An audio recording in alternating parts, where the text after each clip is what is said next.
Hey everybody, it's Neo, and I got this sign here. Oh, the bottom of it ripped open, so lost some parts, but I'll show you guys what it is here. It says, please clean up after your dog, and it is a metal sign. It's got really good heft to it. So I'll show you guys it came with this stuff here too, so like this, and this is gonna be the, wow, this is a heavy duty stake.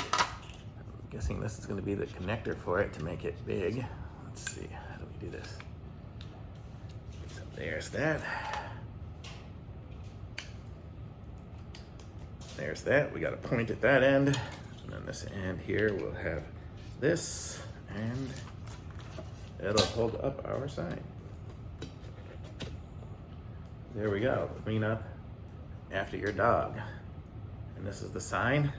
And I can't put it outside at the moment because it is like 15 degrees outside, so it's super cold. But when it gets a little nicer out, I'm gonna go stick this over here, actually next to our little lake that we have here, so maybe people will start cleaning up their doggy poo-poo. So, very cool, I like it. Nice solid sign, nice solid post. So definitely good quality. If you need a sign, this is it, thumbs up.